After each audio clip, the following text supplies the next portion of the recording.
오늘 본문은 예수님께서 이제 로마에 잡히시고 재판받고 하는 그런 일련의 과정들이 그 사이에 이제 중요 구절 두 군데를 뽑은 건데요.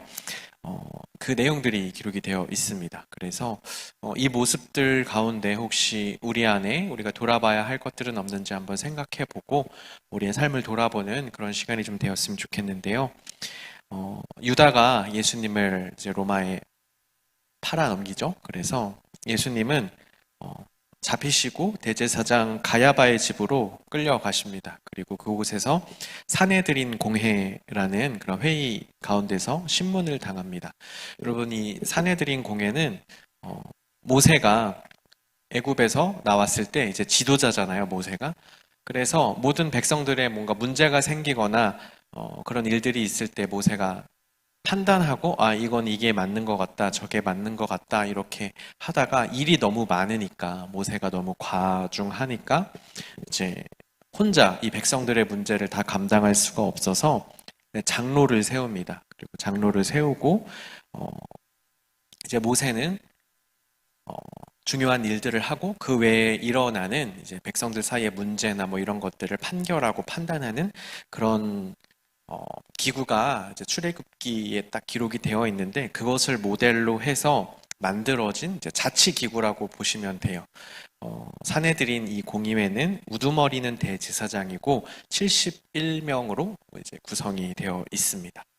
어떤 사건이 올라오면 그것을 가지고 이제 심판을 하는 거죠. 이제 재판을 해보고 이렇게 판단을 하는 겁니다.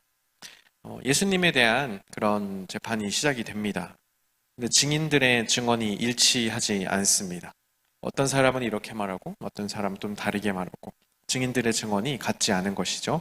유대법에서는 두세 명의 증언이 똑같아야지 이 증언의 효력이 있다라는 그런 법이 있습니다. 그런데 유일하게 일치되는 증언이 이제 두 명에게서 딱 하나가 나오는데 그것은 저 예수란 사람이 성전을 무너뜨려 봐라. 사흘 만에 다시 짓겠다고 했다. 이 내용만 딱 일치를 합니다. 그런데 이걸로 사실 처벌을 하는 거는 쉽지 않은 것이죠. 어, 이렇게 막 신문을 하고 하는데 예수님이 이제 대답을 하지 않으세요. 왜 대답을 하지 않으셨을까요?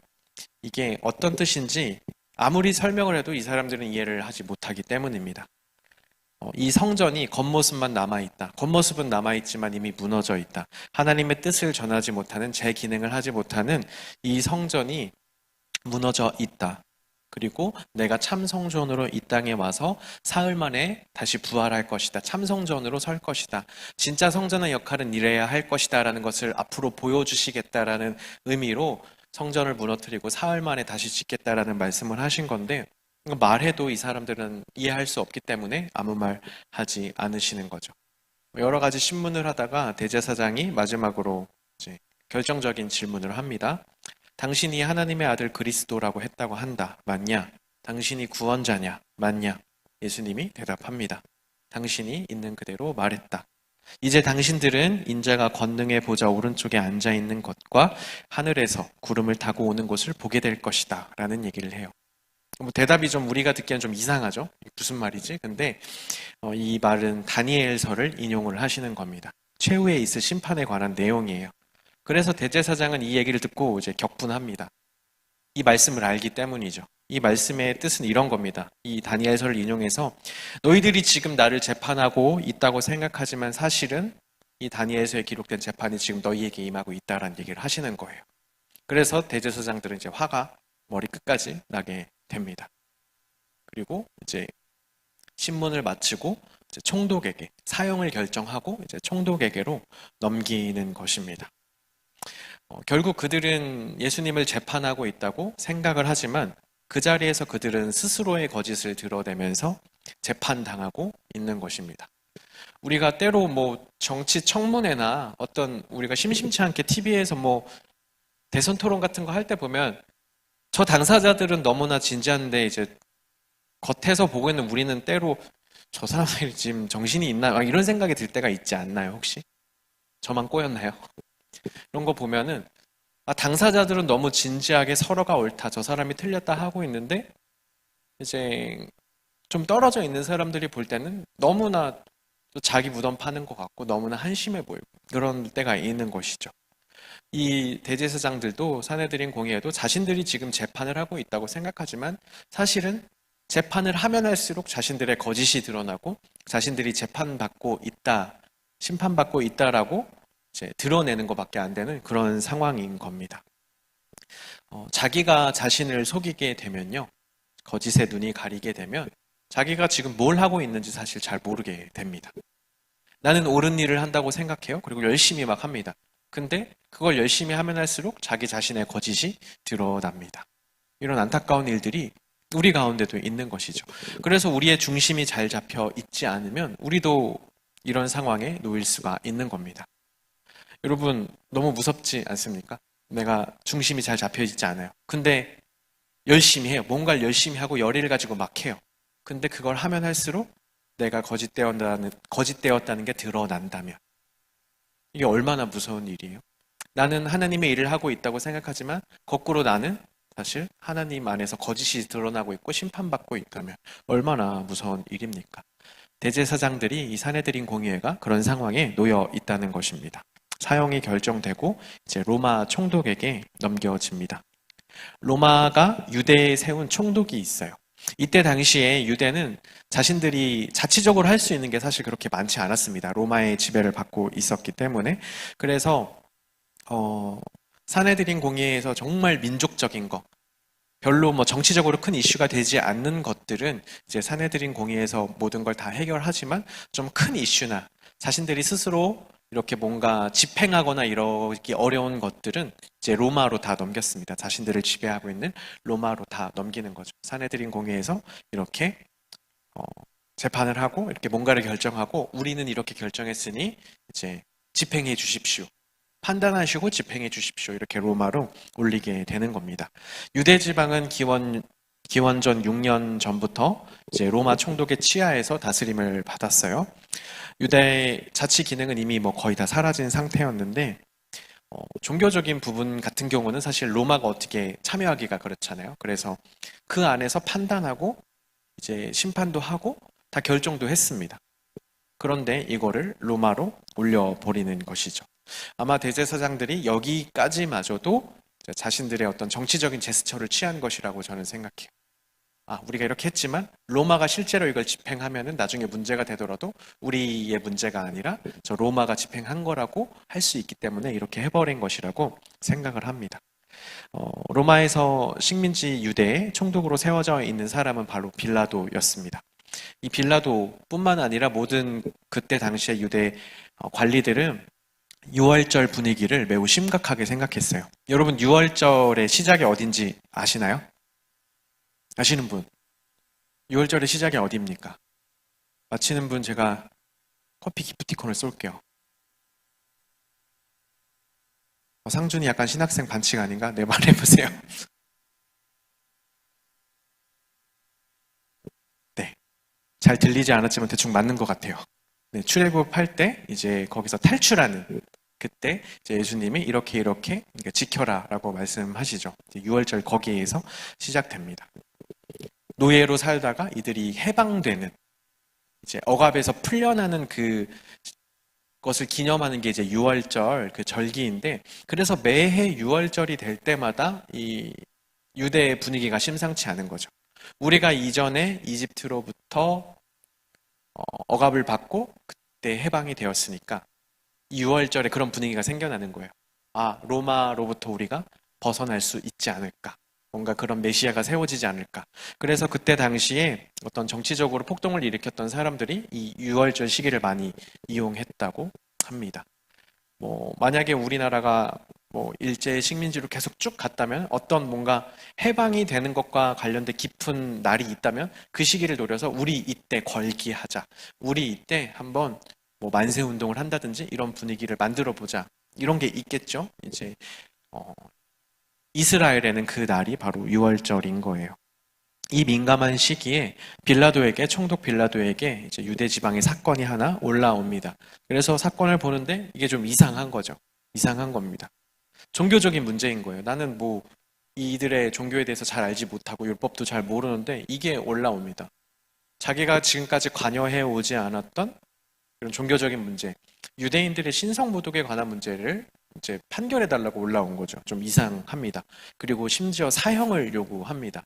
보통 이제 로마에 올라온 그런 사건들은 대부분 뭐 로마에 반항을 하거나 반역을 하거나 뭐 이런 것들로 대부분 이렇게 사형을 언도하고 집행을 했는데, 나와는 좀 관계없는 유대의 신에 대한 신성 모독에 위배가 돼서 사형을 집행해달라? 이거 좀 이상한 거죠. 총독 입장에서. 돌아가는 상황을 보니 대제사장들과 유대 장로들이 좀 앞뒤가 맞지 않는 증언을 가지고 사형까지 언도하는 것을 딱 보니까 이 빌라도에게 딱 감이 왔습니다. 그래서 말을 해보는 거죠. 예수님한테 말을 하는 겁니다. 저 사람들이 지금 예수 당신에 대한 불리한 증언을 하는데 들리지 않습니까? 뭐 반론해 보십시오. 이런 얘기를 합니다. 예수님은 그런데 별다른 반론을 하지 않으세요. 여러분 재판정에 서 보신 적 있으세요? 깜짝 놀란. 저는 이게 뭔가 군사재판이라고 하면 좀 그렇고, 저 군대에서 한번 그런 비슷한 재판정에 선 적이 있어요. 이제 제가 근무를 서고 있었고, 근무를 서는데 어디 조명이 나갔어요. 그래서 제가 보고를 했습니다. 여기 지금 탄약구 근무 중인데 12시 방향 조명이 고장나서 거기로 시야가 확보가 안 됩니다. 이거를 처리해 주십시오. 그렇게 보고를 했는데, 내일 날이 밝으면 처리하겠다 했는데 하필 그날 침투가 들어온 거죠. 그러니까 높은 상급 부대에서 이제 부대를 돌아다니면서 막 침투를 해요. 잘 근무를 서고 있나 안 서나. 근데 저는 딱 재수없게 내가 보고를 했어.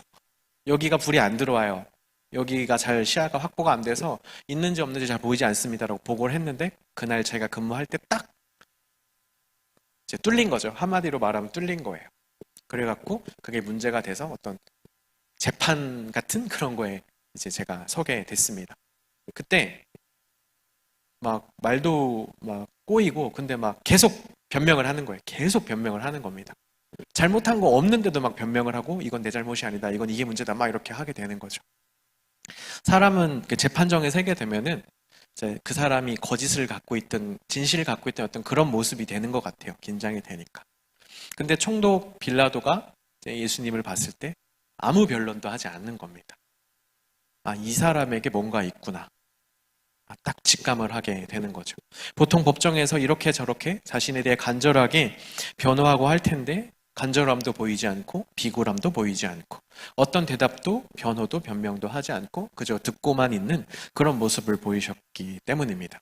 그래서 총독 빌라도는 돌아가는 상황을 보니 이 유대 대제사장들과 사내들인 공의회는 막 앞뒤가 맞지 않는 증거들로 사형을 막 해달라고 막 하고, 이것을 당하고 있는 이 예수님은 아무 말 하지 않고 그냥 가만히 있고, 딱 감으로 지금 뭔가 누명을 씌우려고 하는 거구나, 잘못된 일을 꾸미고 있구나, 나쁜 마음으로 저 예수라는 자를 죽이려고 하는구나 라는 걸 알게 되는 겁니다.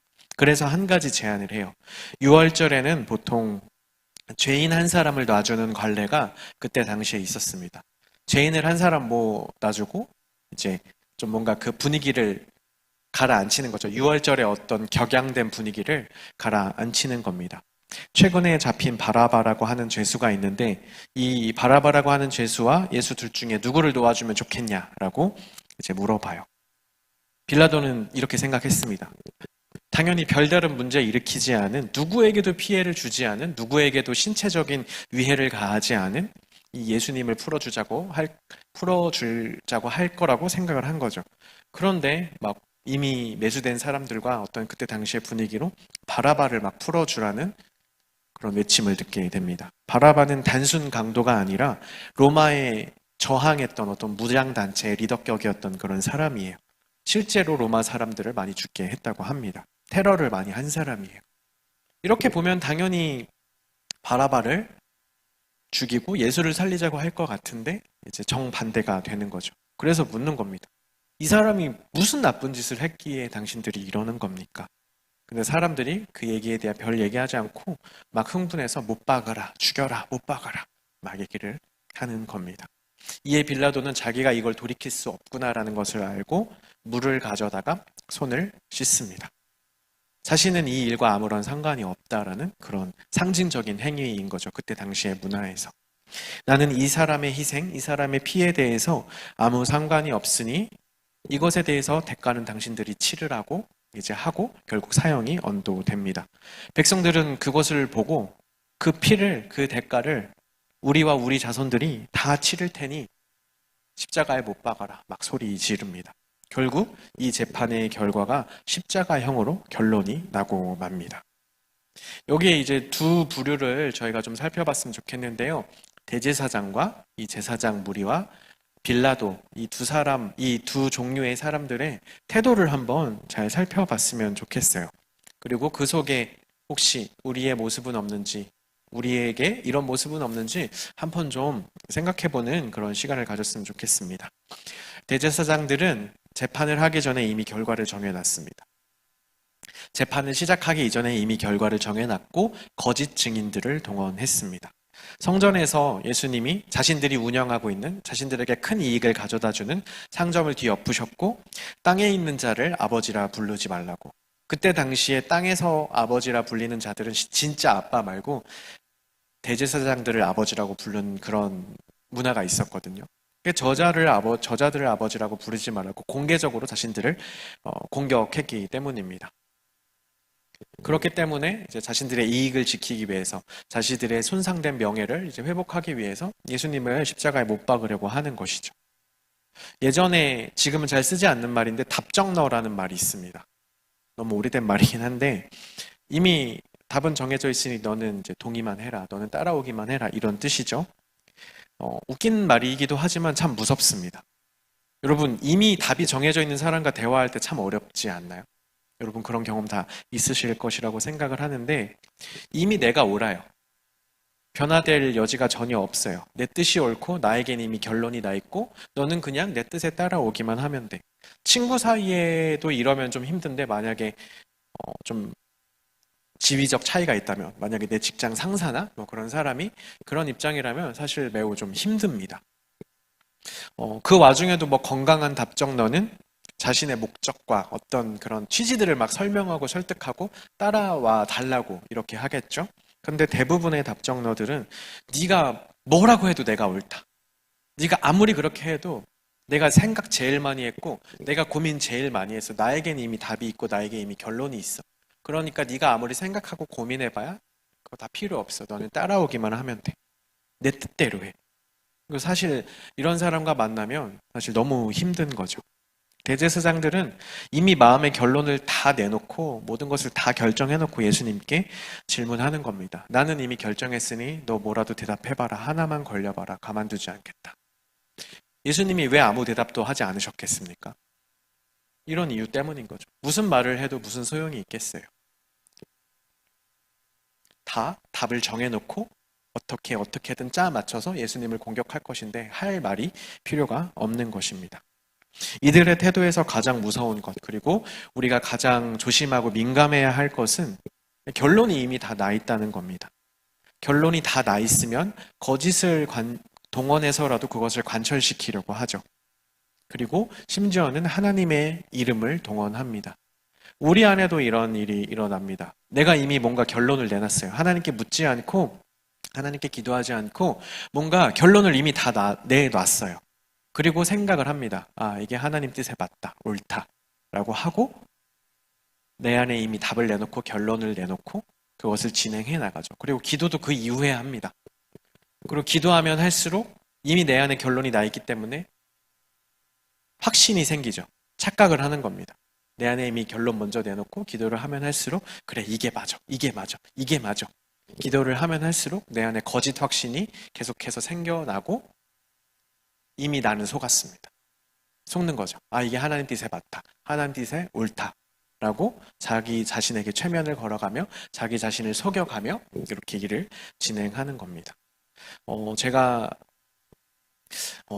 사역을 하면서 좀 힘들 때가 뭐 이런 경우가 있어요. 이미 회의를 여러 번 했습니다. 그래서 결론이 났어요. 뭐 서로 간에 갑론을박이 있었지만 입장이 정리되고 결론이 하나가 딱 났어요. 그러면은 나는 그 입장이 아니어도 회의를 통해서 결정돼서 그걸 따라야 되는 게 맞잖아요. 근데 회의를 통해 결정이 됐는데 계속 자기 주장을 계속 하는 경우가 종종 있었습니다. 그게 1년이고 2년이고 계속 가는 거죠. 그래서 저희 너무 답답해서 한번 이게 회의를 통해서 결정이 된 건데 왜 계속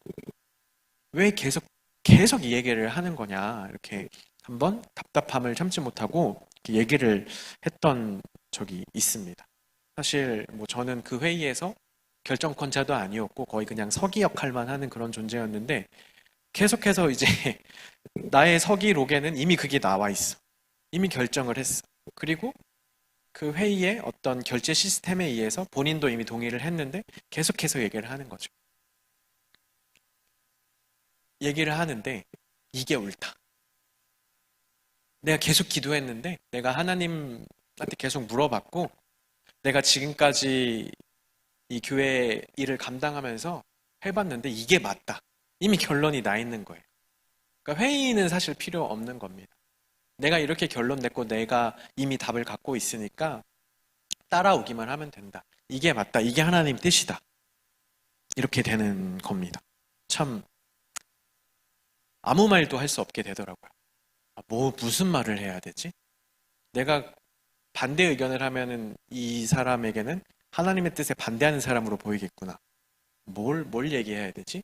아무런 말도 할 수 없었습니다. 이게 사람과의 관계에서도 이렇습니다. 근데 우리가 하나님과의 관계에서도 이런 경우가 있는 거예요. 내가 하나님께 묻지 않고 이미 결론이 나 있습니다. 뭔가 중요한 일을 결정해야 돼요. 뭔가 중요한 일을 결정해야 합니다. 뭐 예를 들어서 내가 이거를 한다 안 한다 뭐 이런 결정이 있다고 생각을 해보세요. 그럼 무조건 한다에 하나님의 뜻이 있고 아니면 안 한다에 하나님의 뜻이 있다거나 아니면 안 한다에만 하나님의 뜻이 있다거나 그 반대는 하나님의 뜻이 아니라거나 저는 이런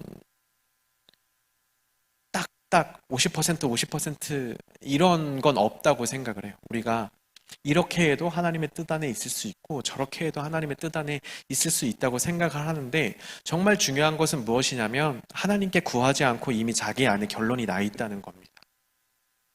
하나님께 기도하지 않고 이미 내 안에 결론이 나 있고 기도를 해도 이미 나에게 내려진 결론을 향해서 기도해 나가는 거죠.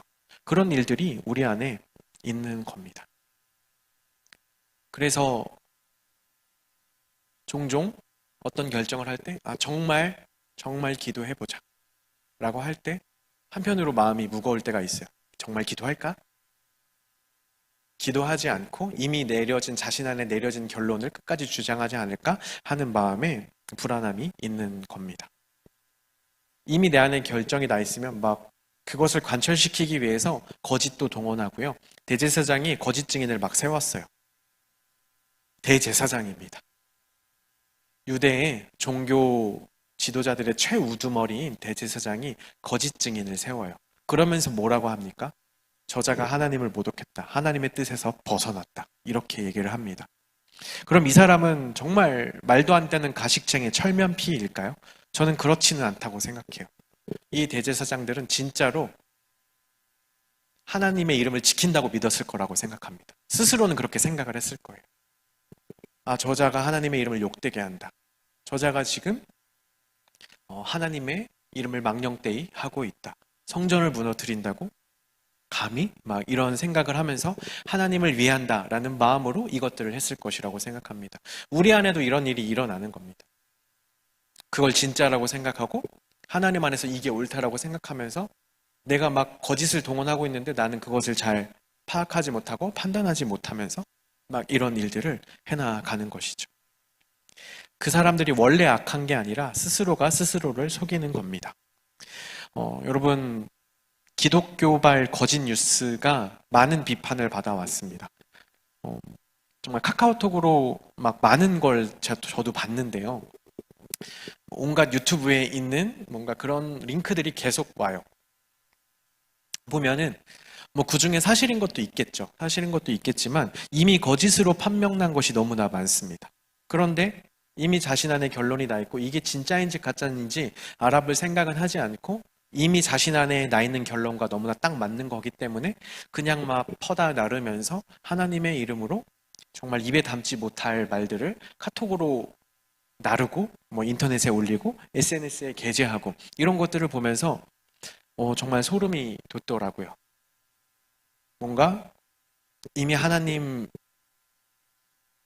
물어보지 않고 하나님께 물었다면 도저히 저런 말은 하지 못할 텐데 이런 마음이 들면서 자기 안에 이미 결론이 나 있고 그거에 딱 맞는 어떤 거짓 뉴스들을 자기가 다 모아가지고 SNS에 올리고 카톡으로 퍼다 나르고 거기에 달고 있는 뭐 리플들이나 그런 멘션들을 보면은 정말 진짜 기독교인 맞나 싶을 정도로 어떻게 저런 말을 하지? 싶을 정도로 섬찟한 그런 경우가 너무 많았어요. 그 사람의 계정에 타고 들어가 보면 막 찬양하는 사진, 막 말씀 구절들. 여러분에게 그런 연락들이 안 와서 잘 모를 수 있겠지만 그런 사람들이 너무나 많은 거예요. 저 그런 걸 보면서 하나님께 묻지 않고 자신 안에 이미 결론을 내어놓으면 이미 결론을 만들어 놓으면 하나님의 이름을 가지고 거짓을 동원하고 자기 자신도 속는구나 이런 생각을 하면서 정말 무섭구나 그런 생각을 하게 되었습니다. 여러분은 어떠십니까? 여러분 안에 이미 내려놓은 결론을 가지고 하나님께 결론 먼저 내고 답을 먼저 내놓고 기도하고 있지는 않나요? 어떤 결정을 해야 될 때 하나님께 정말 모든 걸 다 이제 백지로 놓고 하나님께 처음부터 끝까지 다 묻고 있습니까? 아니면 이미 내 안에 어느 정도의 한 80%, 90% 정도의 결론을 내놓고 하나님께 묻고 있습니까? 한번 우리 민감하게 그리고 예민하게 그리고 자기 자신에게 솔직하게 이것을 한번 돌이켜 봤으면 좋겠고 혹시 그런 모습이 있다면 우리 진정으로 회개했으면 좋겠습니다. 그리고 두 번째로 빌라도를 한번 살펴보도록 할게요. 빌라도는 이 문자적으로만 보면은 예수님을 위해서 힘쓴 것처럼 보이기도 합니다. 이 사람이 무슨 뭐 죄가 있냐? 뭐 변호해 봐라 예수님한테. 그리고 차라리 이 예수님보다 바라바랑 예수님 중에 누굴 놓아주겠냐 이렇게 애쓴 것처럼 보이는데 사실은 그렇지 않습니다. 빌라도도 자신의 총독 위치를 잘 지키기 위해서 거짓을 눈감아 줍니다. 누군가는 거짓을 사용하고 총독 빌라도는 자기가 그 거짓을 사용하는 건 아니지만 그것을 눈감아 주는 거죠. 사실은 같은 겁니다. 총독으로 있을 때 밀란이 일어나고 문제가 생기면 곧바로 자신의 경력에 흠집이 나게 되고 자기 정치 생명, 자기 정치 어떤 그 커리어에 문제가 생기는 거죠. 그래서 최대한 사람들을 잠잠하게 할 수 있는 방법으로 밀란이 일어나지 않을 그런 방향으로 일을 하는 겁니다. 폭력적인 방법으로 로마에 대항한 자들을 본보기 삼아서 저항하지 못하도록 보여줬던 것이 십자가형이에요. 예수님은 폭력을 사용하지도 않았습니다. 그리고 어떤 로마의 정치적인 반역을 한 것도 아니에요. 하지만 그 십자가형을 예수님에게 내렸습니다. 사내들인이 이 공의회가 자신들의 이익을 위해 예수님을 모함하는 것도 알았습니다. 그 자리에 올라가기까지 얼마나 많은 일들을 겪었겠어요. 이 사람이 멍청한 사람이 아닙니다. 매우 똑똑한 사람입니다. 이 증언들이 일치하지 않는 것도 봤고 이 대제사장들이 뭔가 이상한 것도 알았고 오히려 이 예수님은 저 사람은 뭔가 있는 사람이구나라는 것도 알았어요. 하지만 거짓의 손을 들어줍니다. 자신의 이익을 위해서. 대제사장들이 자신들의 이익을 위해서 거짓을 동원하고 자신을 속였듯이 빌라도도 진실을 외면하고 자신을 속입니다. 어떻게 하죠? 손을 씻으면서 나는 이것에 관계가 없다. 자신을 속이는 겁니다.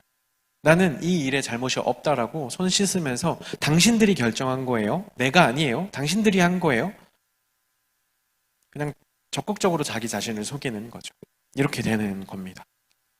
모든 일을 할 때 내가 하나님께 묻기보다 인도함을 구하기보다 이미 내 안에 결론을 내놓고 자신의 이익만을 위해서 모든 것을 할 때 이런 겉으로 볼 때는 이 사람 진짜 너무한다. 하지만 자기 자신은 몰라요. 여러분, 우리는 성경을 보면서 빌라도에게 이제 한두 걸음 떨어져서 지금 빌라도를 보고 있으니까 이 빌라도가 거짓된 걸 알죠. 하지만 빌라도 이 사람 내면에서는 자신은 정말 죄가 없다고 생각을 하는 겁니다. 나는 손 씻었어. 나는 이 일과 정말 하등 관계가 없어. 나는 거짓되지 않았어. 자기가 자기 자신을 속이는 겁니다. 사실은 나를 위한 것인데, 처음부터 끝까지 나만을 위한 것인데 하나님을 위한 일이라고, 그리고 이 유대 지역을 위한 일이라고 스스로를 속이며 진실을 외면하는 겁니다. 자신을 속이는 것이죠. 여러분, 대제사장의 모습이 있었고요. 빌라도의 모습이 있었습니다. 저는 여기서 이런 질문을 한번 해보고 싶습니다. 여러분, 우리는 결론을 내리는 사람들입니까? 아니면 결론을 하나님께 구해야 하는 사람들입니까?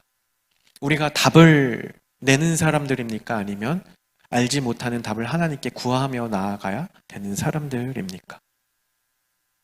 우리는 결론을 내리는 사람들이 아니라 하나님의 결론을 찾고 그 결론을 따라가려고 노력해야 하는 사람들입니다.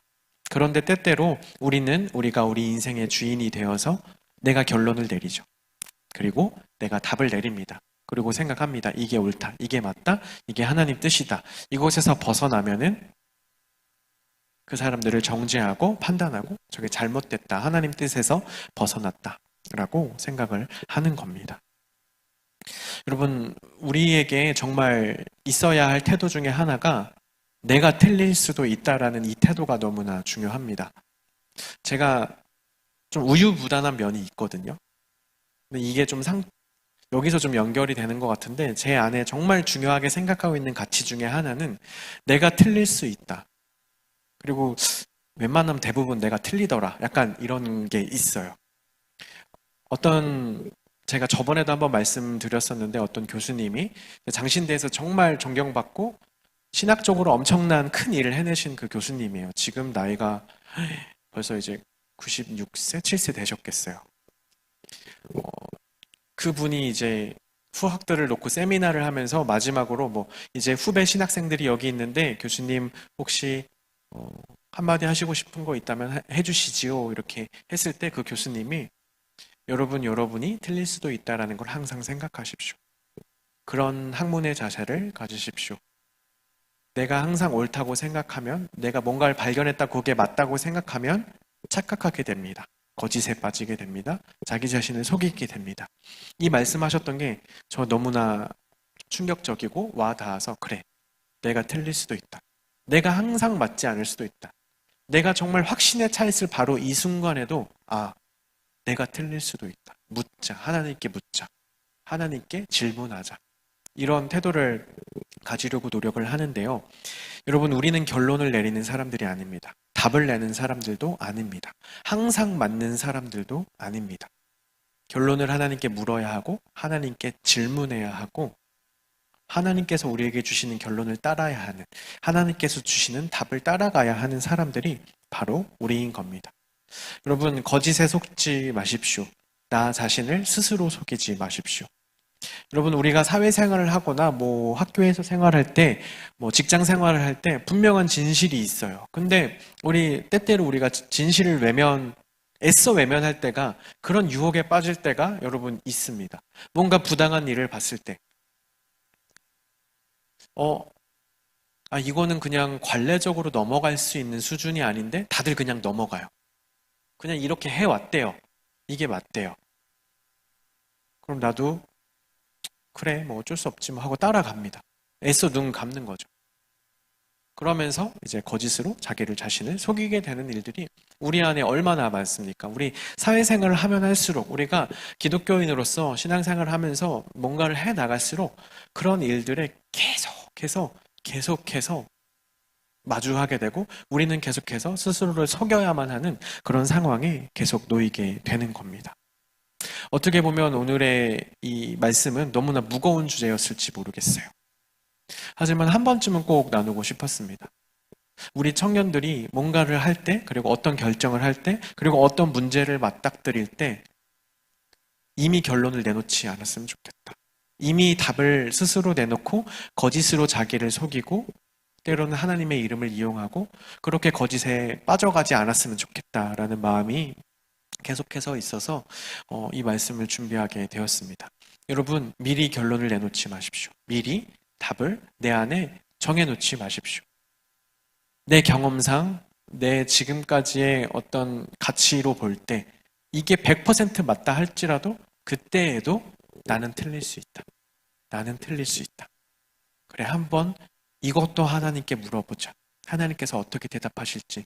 나의 답은 이게 맞는데, 나의 결정은 이게 맞는데 하나님 안에서 아닐 수도 있다. 그리고 심지어는 저번에는 이게 맞았는데 이번에는 이게 아닐 수도 있는 거다.